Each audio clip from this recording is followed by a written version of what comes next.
Alberto Costa to move the motion, please. I beg to move that this House has considered the proposal for the Hinckley National Rail Freight interchange in South Leicestershire. It's a pleasure to serve under your chairmanship, Mr Streeter, and I would like to thank Mr Speaker for granting the debate and welcome the Minister to his place today.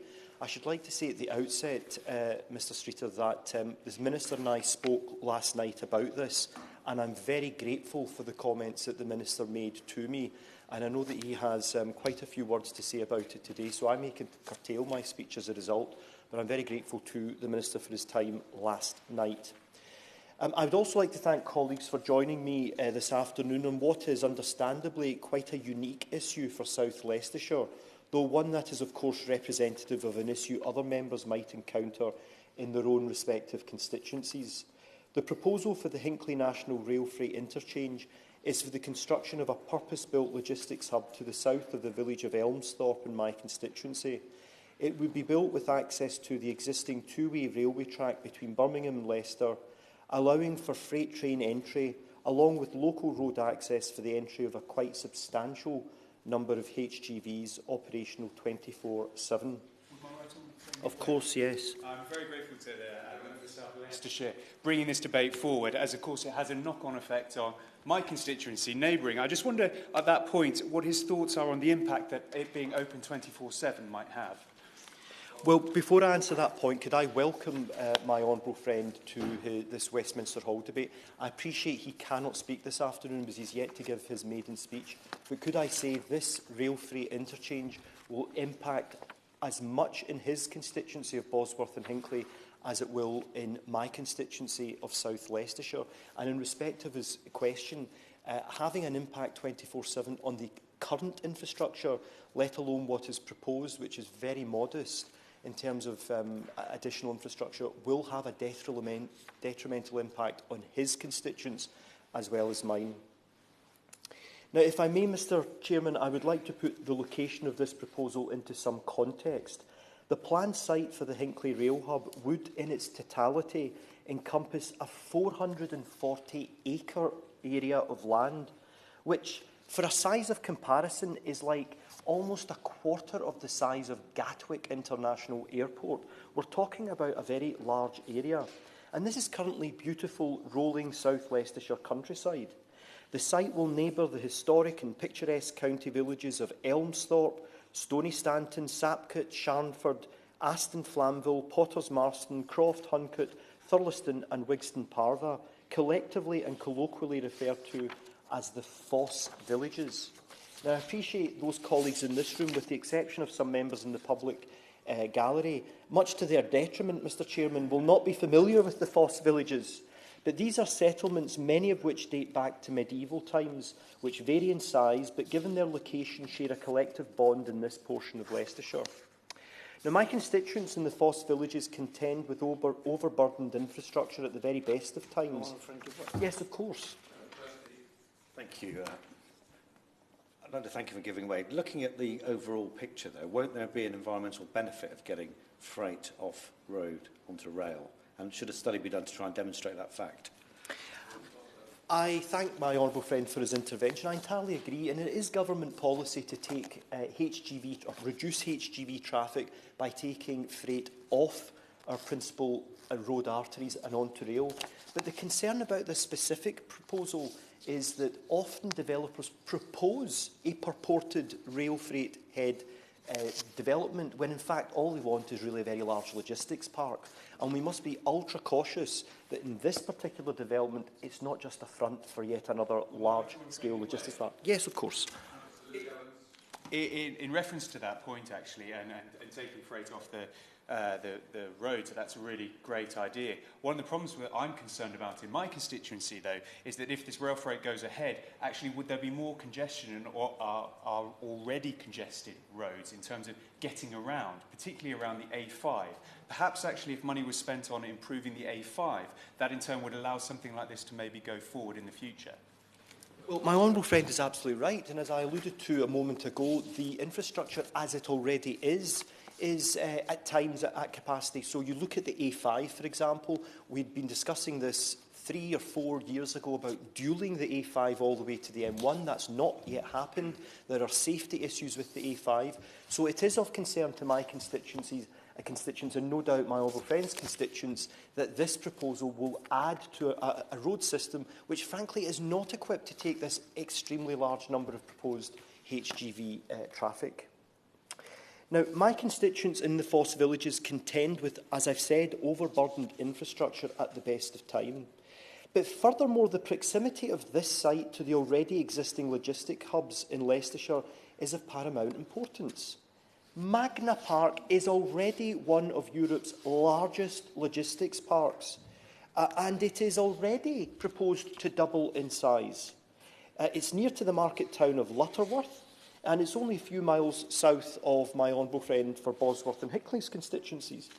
And to give members an idea of the sheer size of that particular logistics park, which is only proposed a few miles, this rail hub is only proposed a few miles north of Magna Park, it's directly comparable in footprint, perhaps larger than the nearby town of Lutterworth.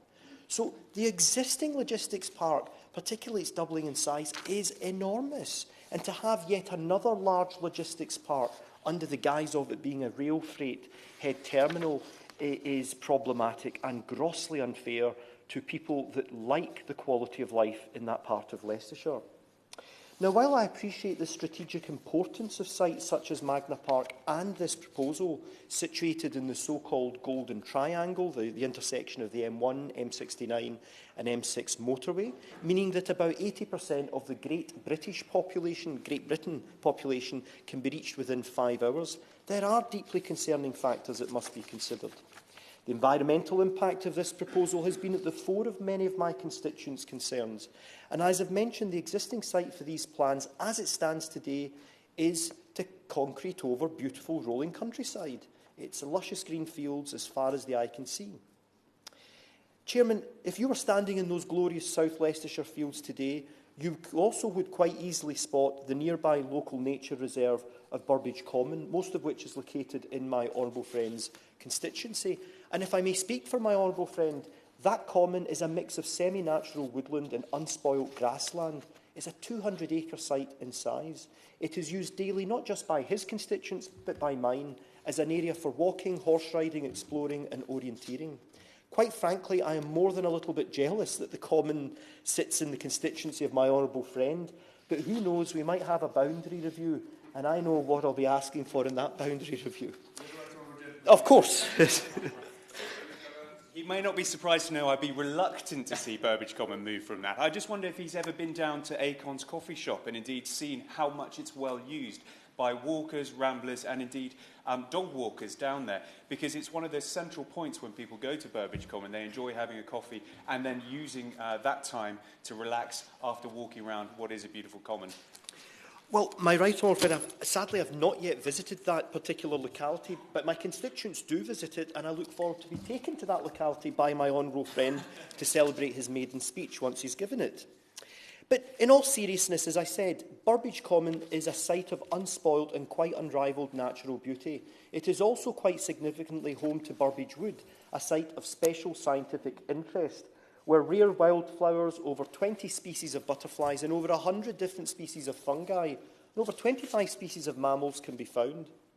And the Hinckley Rail Hub site would situate it directly next to Burbage Common and would therefore have an indescribably detrimental impact on this unspoilt local nature reserve and the various wildlife and plants that are currently thriving there. Now, turning briefly to the supposed employment benefits of this proposed development, the developer in question has stated that in excess of 8,000 jobs, yes, 8,000 jobs, Mr Chairman, will be created as part of this site. Now, whilst I'm a proud Conservative and therefore always favour free enterprise and the creation of employment, I do have very serious concerns over filling these supposed vacancies. Of course. Thank you to my right honourable friend. 8,000 new jobs would very much be welcome in my area. However, there would be a considerable impact upon the amenities there, doctors, surgeries, schools and indeed housing. I wonder if he's aware of any plans about how that would be counteracted if this was to go ahead.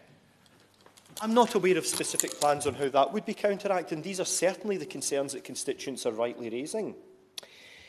So turning to these supposed employment benefits, as I mentioned earlier, the nearby Magna Park, which itself employs purportedly over 10,000 people, my constituency currently has a very welcome unemployment rate of less than 1%. And the question is, where are these employment opportunities genuinely offered? They're not going to be for my constituents, and I doubt very much they're going to be for neighbouring MPs' constituencies as well. The reality is, if this proposal was to go ahead, and if there were to be so many new employment opportunities, the reality is we would find people commuting from up to an hour away, as far afield as Milton Keynes, doing the rat runs through the Foss villages to get to this proposed railway hub terminal, and that would put even more pressure in the already problematic infrastructure in the Foss villages. Chairman, I would also like to, at this point, wish to bring the views of Blaby District Council, one of two excellent Conservative-led local authorities in my constituency. As a nationally significant infrastructure project, Blaby District Council will act as a statutory consultee on this application, with the final planning decision lying with the responsible Secretary of State. Blaby District Council have informed me that while the plans are in their pre-submission stage at present, elected members have made clear that they cannot support the development in question. Similar to many of those I have raised today, they share concerns over the impact of heavy goods vehicles travelling through rural villages, environmental impacts such as light and noise pollution, and the huge increase in traffic, with ecology and the protection of local biodiversity high on the political agenda. And from, of course, yes. Does he believe, from his perspective, in his constituency, the roads have the capability to deal with more HGVs? Is the quality of roads in your constituency matching to allow that to happen? No, certainly from discussions with local district councillor colleagues, they would be very concerned if there was an unhealthy high number of HGVs using existing roads. So clearly the existing roads would not be sufficient to deal with all these thousands of employees coming through the rat runs, as well as the HGV traffic, much of which would no doubt use smaller B-class roads rather than A-class roads, although they're obliged to use A-class roads. Now, as I said, from a formal perspective, Blaby District Council have advised that many factors will need to be addressed with this proposal in order to avoid a formal objection. The site has no status in the local council's plan, and therefore is not something that has been envisaged or planned for, with the council concerned as to where the required employment would be sourced and what provisions would be made to accommodate these employees. And while they are in the neighbouring constituency of my honourable friend, I understand that Hinckley and Bosworth Borough Council, the other statutory consultee for this application, also shares very similar concerns. Chairman, I would like to discuss the views of my constituents with regards to the historic collective bonds that go back many years in the Foss villages. And it comes as little surprise that the vast majority of my constituents are opposed to these plans. Scarcely a day goes by when my inbox or in my constituency office is not informed of a resident's concern regarding this proposal. In order to try and properly gauge the strength of feelings from residents in this matter, last year I issued a survey to all residents in the Foss villages, and I received almost 2,000 responses in under 4 weeks, a huge return for a survey of this nature. Almost 80% of Foss villages respondents said that they were against the development, with impacts on local infrastructure and the environment being the predominant concerns. Further, over 83% responded saying they thought it would be detrimental to their own village's identity. Of course, yes. Thank you. Would he be kind enough to share that data he gathered during that collection with my office, so I might take a look at it to see how I could potentially build on that work? That's an excellent point that my honourable friend makes, and I'd be pleased to ask my team to share that data with them, and perhaps we can consider going further what further surveys we might jointly wish to do, given that it has a joint impact on our constituents. So, Mr Chairman, I fully appreciate and understand the very serious concerns many of my constituents have over this proposal. I know that the brilliant district councillors for the Foss villages some of whom, I am pleased to say, Chairman, have joined us here in the gallery this afternoon, have been working tirelessly on behalf of their local residents, their electorate, to oppose these plans. They have attended every public meeting, every engagement event, and I would like to pay tribute to the fantastic work of councillors Maggie Wright, Sheila Scott, Ian Hewson, David Freer and Deanne Woods, to name but a few. It goes without saying, Chairman, that the reasonings against this proposal are varied in their multitude, but all of equal importance. With little or no legislation in place for the provision and placement of these logistic hubs, I fear that rural areas such as South Leicestershire and Burbage Common, already carrying their fair share and doing their part, are being somewhat overburdened.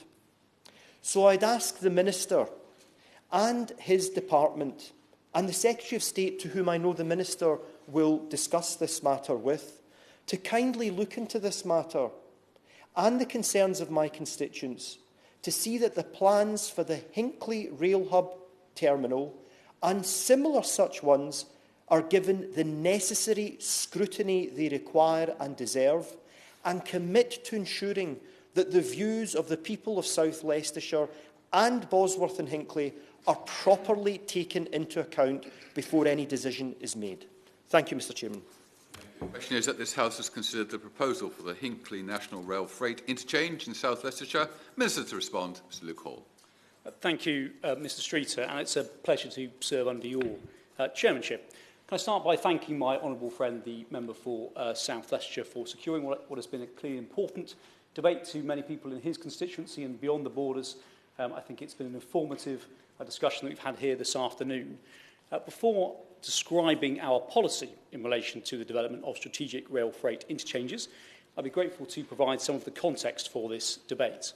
As a government, Mr Streeter, we absolutely recognise the important benefits that rail freight offers the United Kingdom, including substantial benefits for the environment, as well as the most carbon-efficient ways of moving goods over long distances.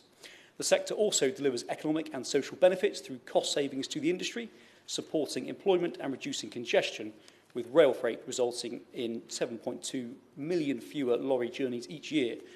Industry estimates that the rail freight provides £1.7 billion of benefits to the United Kingdom economy. This government is committed to the growth of the rail freight sector and recognises the role of rail freight in helping government achieve the net zero carbon emissions by 2050. Government invested £235 million in improving capacity and capability for rail freight during 2014 and 2019. We also recently increased the budget by 28% to £20 million for a freight grant scheme to support the carriage of freight by rail and water on routes where road haulage has an advantage. It may be helpful to also set out the purpose of strategic rail freight interchanges. These interchanges are large multi-purpose rail freight interchange and distribution centres linked to both rail and trunk road system, which enable freight to be efficiently transferred between transport modes. Many rail freight movements are unable to undertake a full end-to-end journey for relevant goods. The development of a network of strategic rail freight interchanges are a key element in reducing the cost to users of moving more freight by rail and reducing the number of freight movements on our road. They also facilitate important trade links, improve international connectivity and enhance port growth. Therefore, as my honourable friend acknowledged, it is government policy to support the development of expanded network of strategic rail freight interchanges, and we consider these interchanges to be of national significance. My honourable friend, of course, has a specific interest in the proposal being brought forward for the Hinckley National Rail Freight Interchange in South Leicestershire. I know from this debate and others that he is a passionate advocate for his community.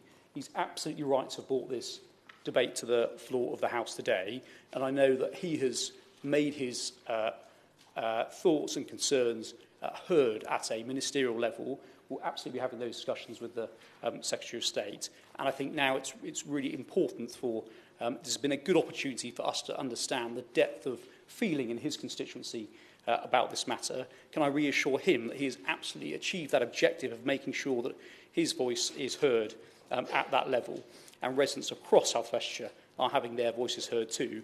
Can I also join him in putting on record my gratitude to Councillors Maggie Wright, representing Normanton Ward, and Councillor Ian Hewson, representing Stanton and Flanville Ward, and the other councillors who are represented here, who I know have all strongly held views on this issue. And I know residents will be gratitude of the diligence and professional way that they have approached this matter, working with their Member of Parliament to bring this case to the House today. I understand that the Hinckley SFRI proposals are at the pre-application stage, and as part of this process, the developer has held 2 rounds of informal consultation on their proposals, which has included a number of public exhibitions. When the applicant submits the development consent order application to the Planning Inspectorate, my honourable friends' constituents will be able to make representations in writing on the scheme as interested parties, and during the examination process, interested parties are then invited to provide more details of their views in writing, or can speak, of course, at the hearings too. I know that my honourable friend will be raising those concerns that he has again through those mechanisms about the impact on the local environment as part of that process, but I'm very happy to make sure that a record of our debate today is included in that process too. I hope that he will appreciate, since the proposed strategic rail freight interchange in question is currently in the planning process, I'm not able to comment as the local government minister on the specific merits of the proposals at this stage, and that is because the government may be asked to opine on the development at a later stage. Under the Planning Act 2008, the Secretary of State for Transport has a quasi-judicial role in issuing decisions on applications for development consent orders for strategic rail freight interchanges. It may be helpful, though, if I set out the rationale of strategic rail freight interchanges to be considered as a nationally significant infrastructure projects and the process for considering development consent order planning applications for strategic rail freight interchanges. The nationally significant infrastructure projects regime was established by the Planning Act in 2008, and it is a bespoke consent regime for nationally significant projects in the field of energy, transport, water supply, wastewater and waste. The aim of the regime is to simplify and speed up planning consent for such projects by reducing the number of separate applications and permits which are required and enabling faster decision making. This helps the benefits of those nationally significant infrastructure projects to be realised more quickly, and the Act sets out thresholds which determine which projects must submit applications for consent under the nationally significant infrastructure projects regime. For strategic rail freight interchanges, this means that a development larger than 60 hectares and capable of receiving at least 4 trains a day is considered as nationally significant for the purposes of the regime. Establishing thresholds of this kind provides certainty for our country's most complex infrastructure schemes. The statutory timescales in the regime gives applicants and communities predictability, which is essential to give the confidence needed to bring forward nationally significant infrastructure projects that this country needs, of course, including strategic rail freight interchanges. The nationally significant infrastructure projects regime also allows government to set the policies for how schemes are to be considered through national policy statements. The National Network's National Policy Statement, that was approved by Parliament in 2015, sets out the need for and government's policies to deliver development of nationally significant infrastructure projects on the national road and rail networks in England. It provides planning guidance for promoters of nationally significant infrastructure projects on the road and rail networks. It also provides the basis for the examination by the Planning Inspectorate and decisions by the Secretary of State. The Secretary of State for Transport uses this as the primary basis for making decisions on development consent applications for strategic rail freight interchanges and other national networks significant infrastructure projects in England. The National Policy Statement provides a clear framework for strategic rail freight interchange developers to local authorities and the Planning Inspectorate. Planning guidance set out in the National Policy Statement for national networks states that a network of strategic rail freight interchanges is needed to serve regional, sub-regional and cross-regional markets. Furthermore, it states that there is a compelling need for an expanded network of strategic rail freight interchanges. It does not, of course, however, specify that where these interchanges should be located. Indeed, it provides a framework for private sector developers to bring forward proposals through the planning system if they are deemed to be operationally and commercially viable.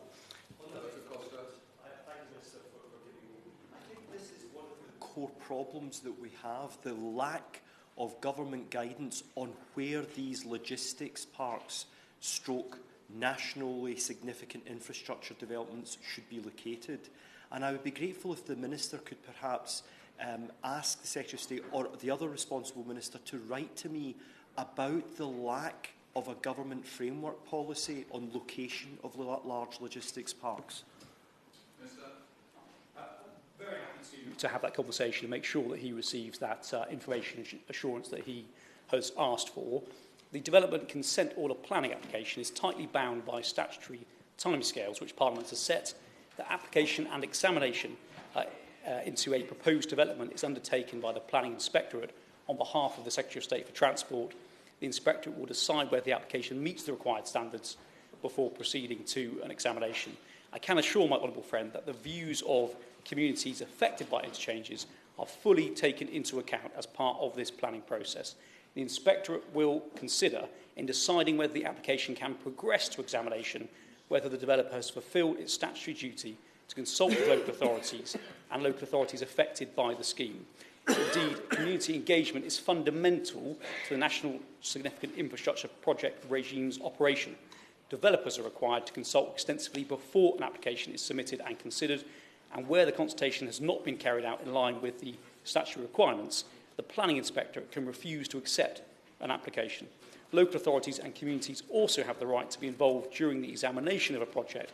They can set out their views in written representations, which can then be taken into account in decision-making. Local authorities also have a particular role to play in the development consent order application process. In addition to submitting written representations, relevant local authorities can submit a local impact report, which sets out details of the potential impacts of the proposed scheme on that authority area and how they envisage that these impacts could be mitigated.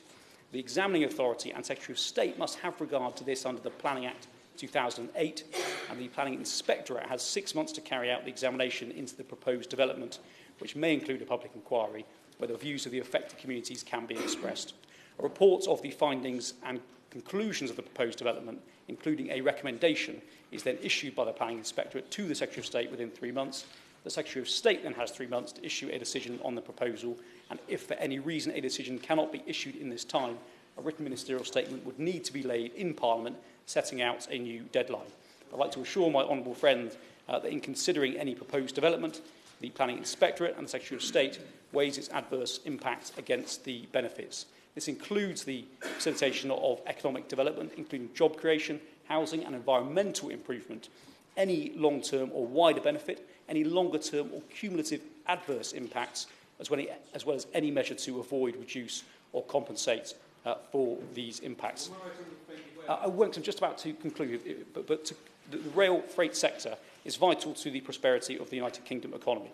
It delivers important social benefits and is key in meeting net zero targets. An expanded network of strategic rail freight interchanges is key to harnessing the benefits of rail freight, and the government supports the development of this network. We do not, of course, specify where these locations should be. We believe it's for the private sector developers to bring forward proposals that are viable and have regard to the guidance of the policy statement. And I thank my honourable friend for raising this debate. I want to reassure him again that he can be assured that his community's voice will be heard during the course of this process. I thank him for the discussions that we've had and for this debate today. I just want to leave short time for him to sum up. So thank you for the interest in this debate. Thank you. I'm afraid that in a half-hour debate, the honourable member doesn't get the chance to sum up. But so the question is that this House has considered the proposal for the Hinckley National Rail Freight interchange in South Leicestershire. As made that, please say aye. Of the contrary, no. I think the ayes have it. The ayes have it. Order, order. We'll shortly move on to our next and very important debate, which will last 1 hour. And I can't go early. You have to wait till past. Yeah. Or when the minister's in place. The minister's in place.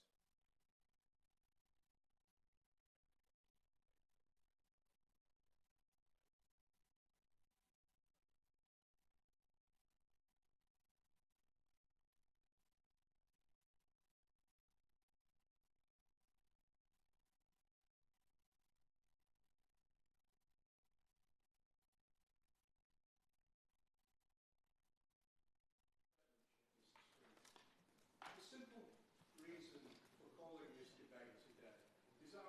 to raise the issue of a tax on and threats to retail workers.